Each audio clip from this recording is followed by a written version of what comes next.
The following edition of Connecticut Valley Views is made possible by Windsor Federal Savings, with offices in Windsor, Bloomfield, Granby, and East Windsor. Neighbors helping neighbors since 1936. Join me, Susan Regan, host of Connecticut Valley Views, the most widely watched interview program on Connecticut Public Access TV. Proof to the people is the byline, insight without bias, generating a 360 perspective. Our mission is to focus on topical subjects with thought-provoking interviews regarding municipal leadership, current affairs, educational and political topics, as well as key destination points in New England. And here is your host, Susan Regan. Hello, and thank you for joining me today. I do have the pleasure of introducing attorney Martha Dean. She is the 2014 GOP candidate for governor. What a pleasure to spend time with you, Martha. Thank you, Susan. It's a pleasure. All right, let's talk a little bit about your background, academic background, your career. I know you're a lawyer. Give us a little bit of background on that. Well, I've run for a statewide office in Connecticut twice before. I was the Republican nominee for Attorney General for Connecticut in 2002. And also in 2010, again, the Republican nominee. So people know me fairly well, and so if I'm repeating things that everyone knows already, I grew up in Norwich, Vermont. I went to high school first in Hanover High School, Hanover, New Hampshire. It's an interstate school district. You go to elementary school in Vermont and then high school in New Hampshire. And then I went to Phillips Academy and graduated from there in Andover, Mass. Then I went to Wellesley College, where I studied philosophy and political science. I took a year at the University of Michigan because they have an excellent philosophy and a political science departments. Some language studies in German at Dartmouth, and then I went on to law school at the University of Connecticut School of Law. Was that something that you knew early on you wanted to get into law, or was that a kind of some sort of a catalyst that sent you in that direction? You know, it's interesting that you asked that. I just judged the mock trial competition for the high school students at Fairfields Ward High School last weekend. And there were, Miss Porter's was there, also the Wilton High School.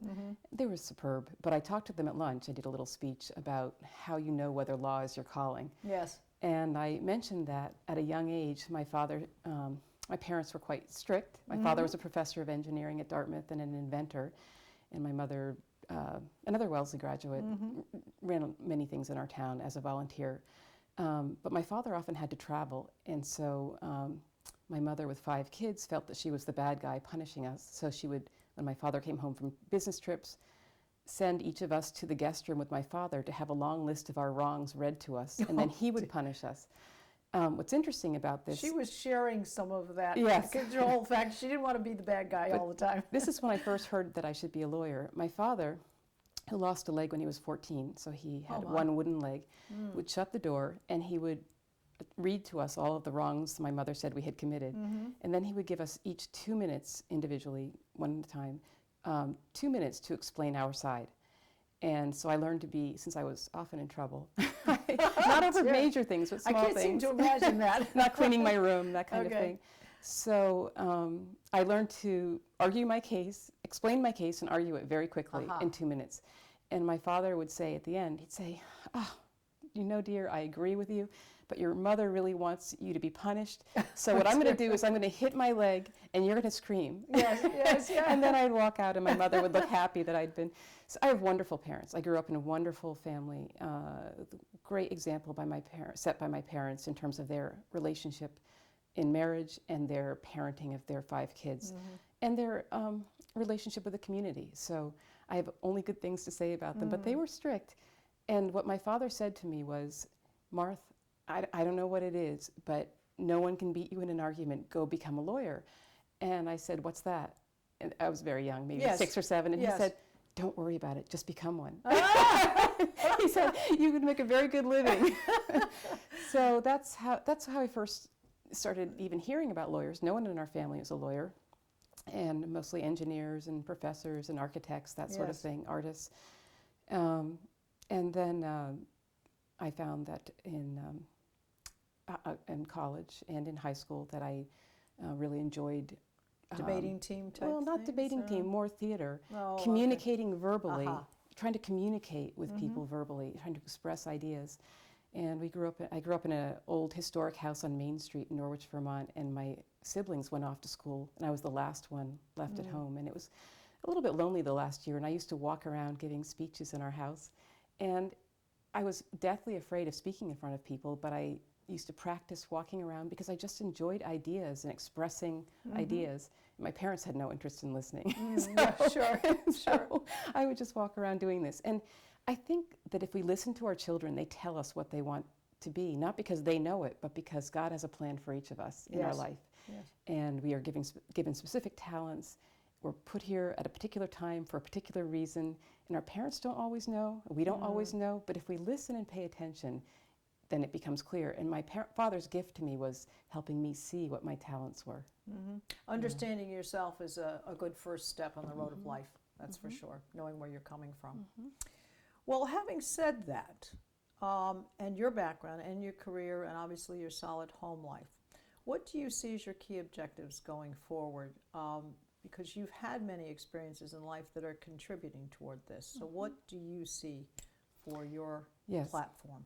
Well, let me just say that I've heard the people of Connecticut loud and clear, and they are saying that they are taxed too much, the state spends too much, the state intrudes into their privacy and their personal life too much, and it infringes on their core constitutional rights too much.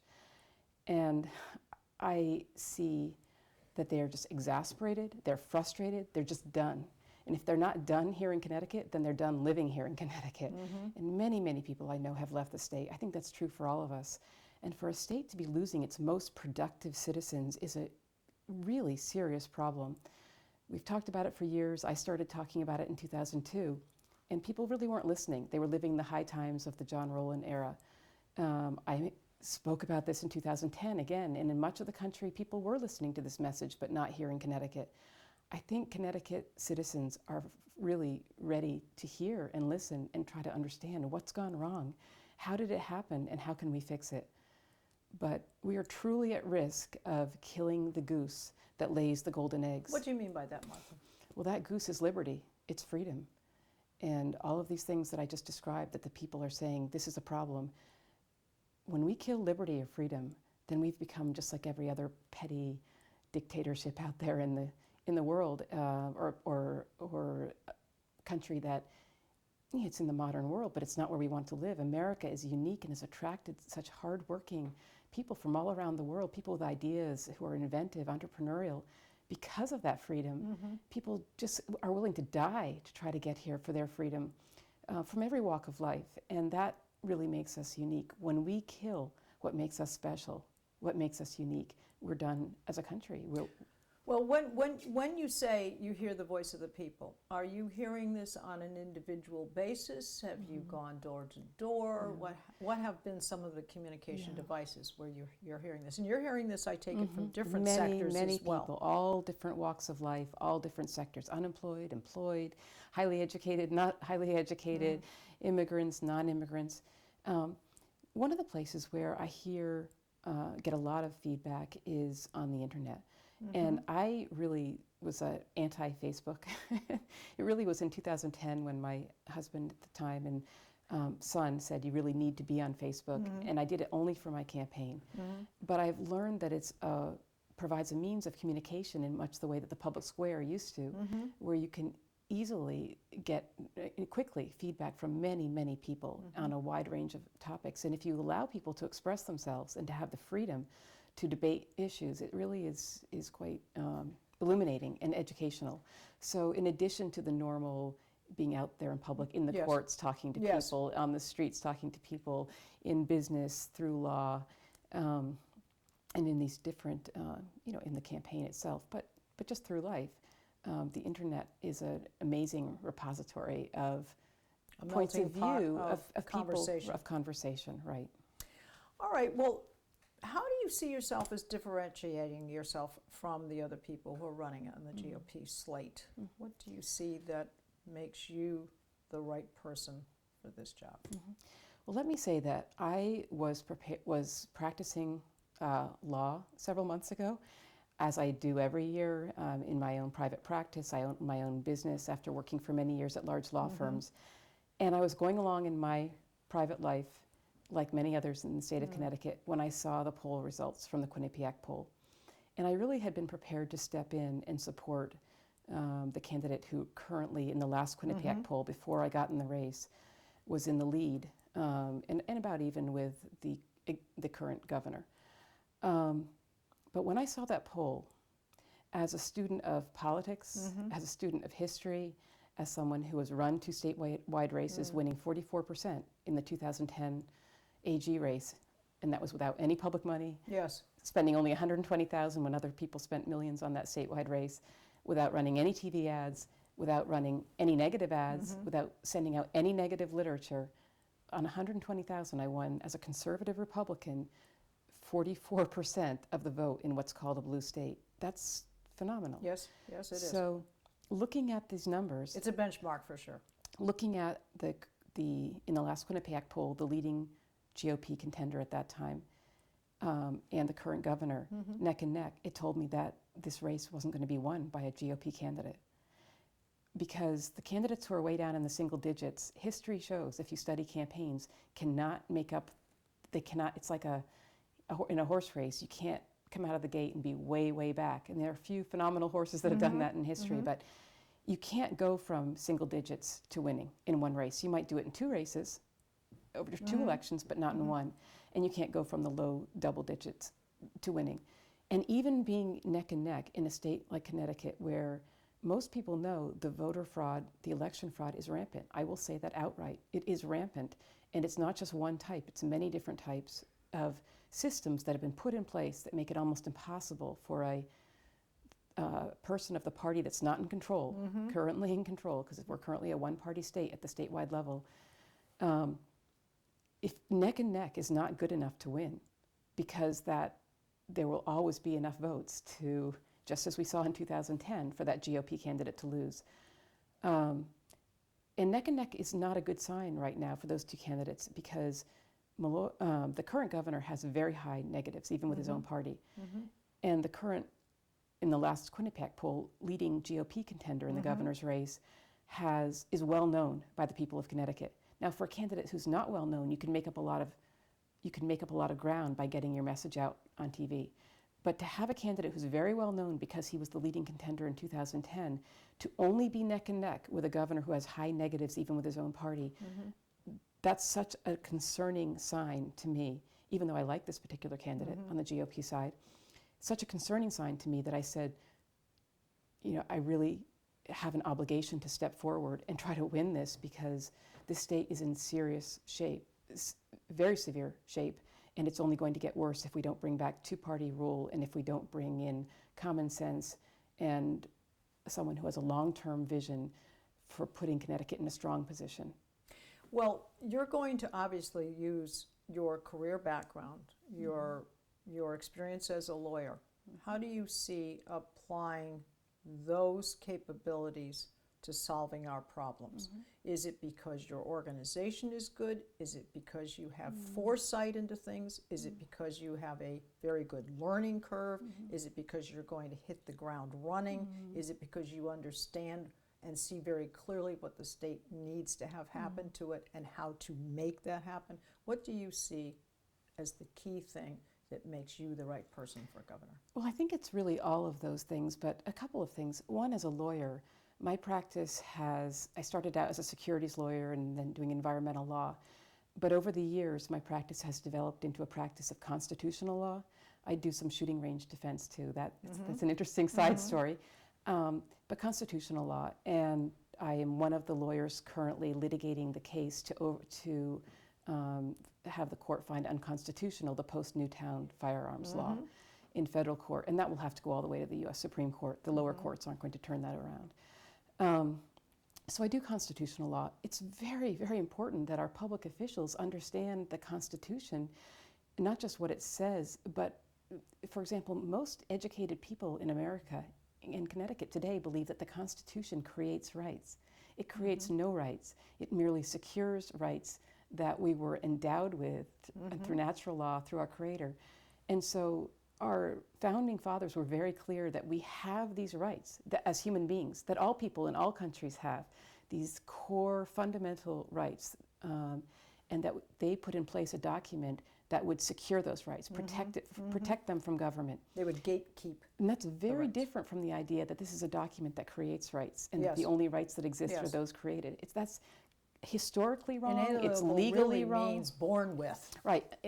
That's right. Exactly. That you can't remove them from you because it's part of who we are as human beings. These rights are part of our Constitution, our Constitution as humans. Correct. But we don't teach this in schools, and most Connecticut citizens, even very educated Connecticut citizens, don't know this. And I know that because I have a very educated family, and my own parents didn't understand that. So they'll talk about, my father might say, America's a democracy, and I'll say, no, it's not. It's a constitutional republic. If we were a democracy, we'd still have slavery, because the democracy That's is quite majority rule. That's true. And the majority wanted slavery. That's not Yes. what we are. We are a Yes. constitutional republic. We have a Bill of Rights that protects the rights of the minority. So when something's right, we don't care what the polls say. Slavery is wrong. It's wrong independent of how many people want it. But Americans aren't taught that. They're not taught that in school. And I know that because I was asked to judge a Constitution speech contest with high school students from around the state a couple of years ago. And it was put on by the veterans. And I was astounded by the arguments. The students' arguments were brilliant. They were very well prepared. But none of them understood where our rights come from. None of them understood that they may have been afraid to say that the Constitution doesn't create our rights, that they predate the Constitution, and that they're inherent in being a human being. Yes. Or maybe they just didn't understand it. But these were students from homeschoolers, private schoolers, public school students, and all of their arguments indicated that they either felt they couldn't say the truth or they Yes. didn't know the truth. Yes. And that's concerning. It should be concerning for us as a nation and as a state. So this appreciation of the Constitution, this understanding of the This is what Constitution you as a feel you're lawyer bringing to the office. is Yeah. very important, and there's no other candidate who has this understanding Do or you this think background. that the Connecticut people, and obviously people on a national basis, do you think that when it really gets down to, I'm just going to bluntly say, gets down to the short hairs on things, that suddenly there is this knowledge that it needs to be this way, they just don't know how to make it happen, that's why they're looking for the person to speak Yes, the voice? I think that It there is suddenly- now a The mass mist of clears, people, the mist clears. right, a large enough group of people that understand we're in a serious situation, that the Constitution is the guide, it is the blueprint for how to get out of this situation and how to be in a good situation. The Constitution and other values that are timeless that we followed as a nation that really are not in vogue in Connecticut right now and haven't been for some time. But there's a large enough group of people in the state, and I think in the country, but now in the state too, although we're a little bit behind other states in understanding this, that are saying, yes, we understand we have a big problem. We're now starting to understand the nature of that problem. It's not one individual. It's not John Rowland. It's not Mr. Malloy. It's not Jody Rell. And I said in my announcement speech, as much as people would like me to blame it all on them Yes. and do this very partisan political speech, they are not the source of our problem. They are only a reflection of our problem, because in America, we elect leaders from the people. We are the government. We elect people right from us. So they're And products of our culture. is They're that what products you're of our culture, and they reflect our values, because we elected people who represent us, who represent our values. If they spend too much, it's because we spend too much at home. If they borrow too much, it's because we borrow too much. If they lie too much, it's because we tolerate lying too much, or we lie too much ourselves. If they feel that they should be governing, becomes the norm. if they feel they should be governing by polls, uninformed people added up, it's because we at home are governing our children by polls. What's going to make us popular?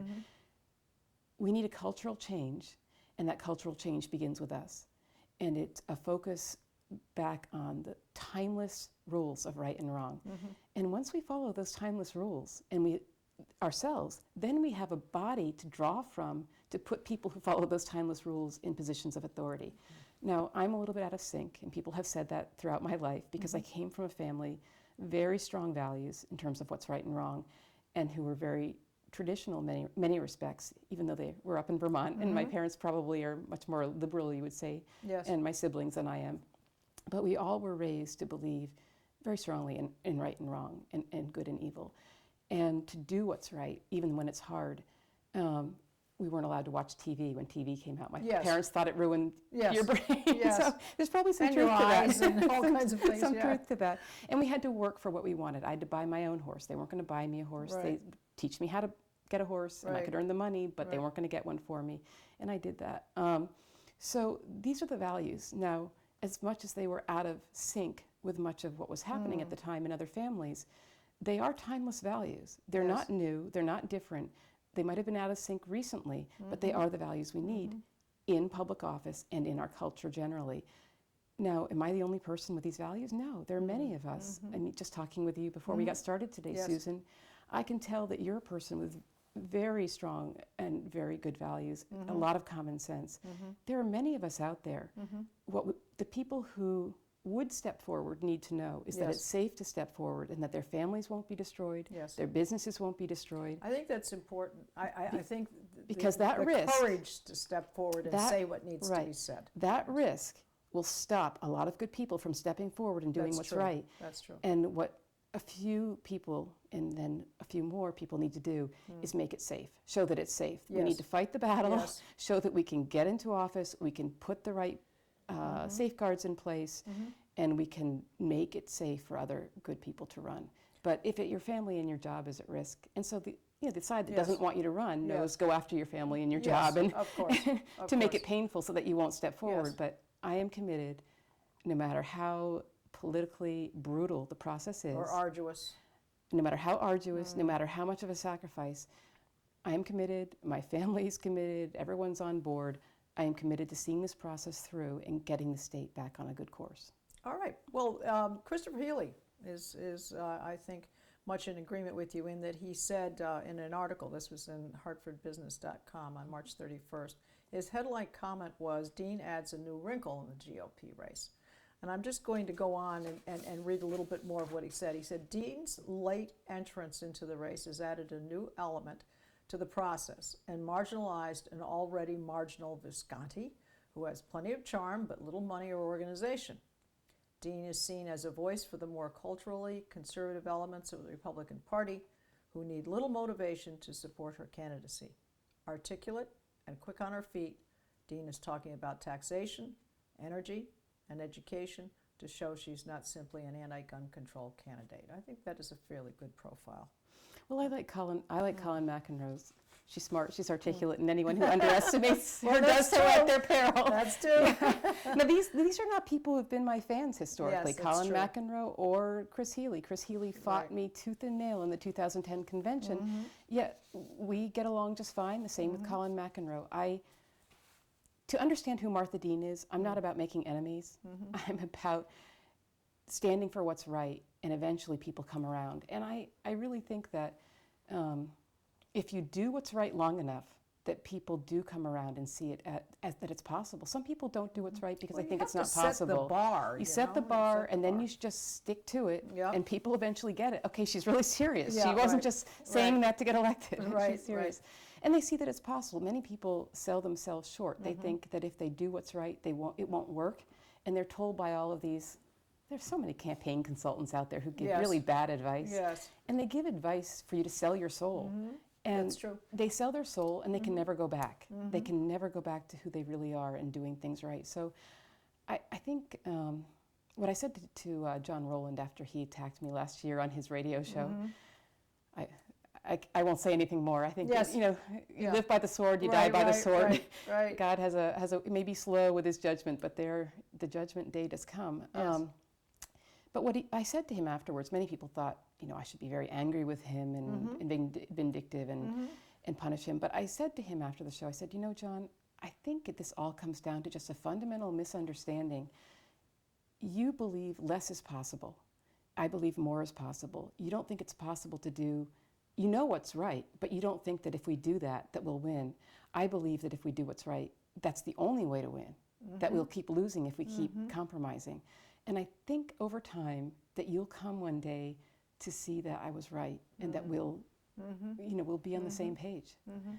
So I do, and even people who are very critical. I mean, Colin McEnroe was just to give a little personal story, he was Yes. critical of my weight in 2002. Oh. He made fun of it, and I decided to get serious and lose weight. Oh, dear. So I Oh, try dear. to learn even Yeah. from my enemies. Yes. So, Well, I think you need to take information You and do. sort it out, do. determine, because, you know, you need to you need to filter it, but you also Filter it, want correct.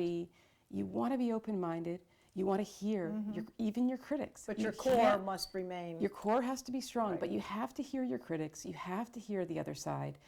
Well, many people don't, but if you want to be successful and you want to be a good leader and do what's right, you need to hear all the different views. And I think at the end of the day, Take a line out of The Godfather. Keep I your think at the friends end of- close and your enemies closer. but I You think need to listen. I think at the end of the day, you need to be teachable. Yes. And I've tried very hard in my life to be teachable. And I will admit when I was wrong and have changed my view on something. I think that's important for us. We should be looking for that in anyone who wants to be a leader. Right. Well, tell me very quickly, where are you in your support status? How's your fundraising going? Well, here's an issue 'Cause you where had I a short changed my span where you jumped in. where I changed my view. So in 2010, I said I would not take public financing, and I didn't. I only raised 120,000 because people were used to to government Yes. funding campaigns, so they didn't think they had to contribute. And I won 44% with 120,000. Jepson used public financing, $750,000 against me, and I still won 44%. And other people spent millions of public money in the governor's race and also of their own money. This year I have said I'm taking public financing if I can raise the money to get there.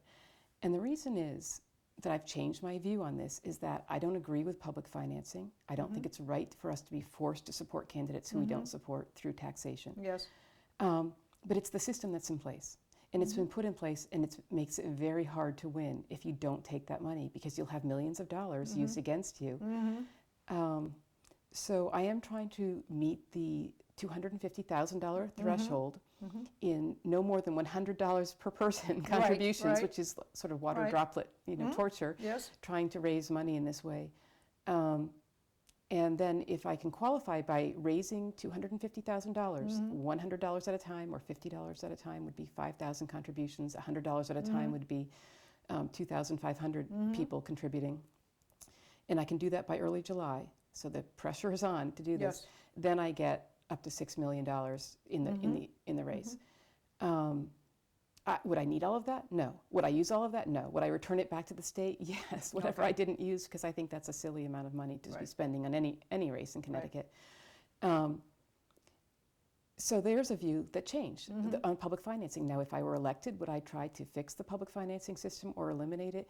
Yes. I think to some degree it needs to be repaired. Whether it should be eliminated, I don't know. But it's truly incumbent protection. And let me give you an example.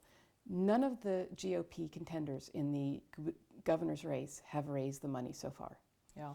And the reason is that who out there would have thousands of people, 5,000 or 2,500 people, who Sure. feel duty bound to make small contributions immediately up to And in $100? this economy. That would be a sitting politician. Sure. So this is incumbent protection. A challenger can't get a database of thousands Right. of people who will immediately write them checks.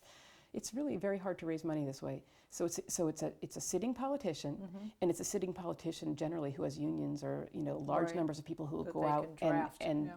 get the contributions in. So so no one has raised this money so far on the Republican side. But you feel you can. Well, can do Colin McEnroe wrote, and I really respect his intelligence and his insights, and he did say that of the entire field, probably the only one who can do it is Martha.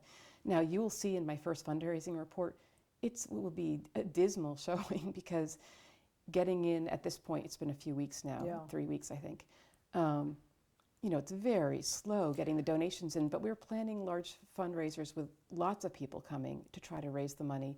And we have a lot of people suddenly from not just Connecticut, but around the country who are interested in highlighting this race. This brings me to my question. You've got a website now, and people will be able to Yes. see more about you and contribute on that Yes, website. And yes. what is that website? It's Dean for Governor, so that's for is spelled F-O-R, Okay. deanforgovernor.com.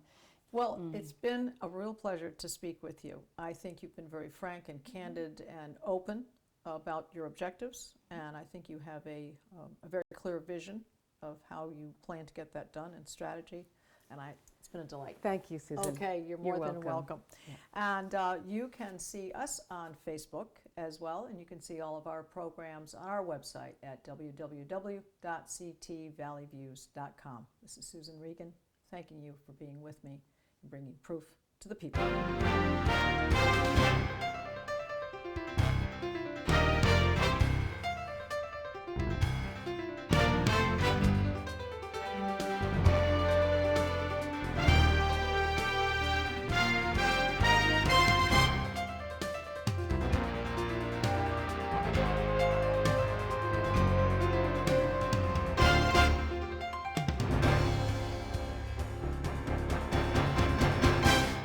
Our thanks to Windsor Federal Savings for making this program possible.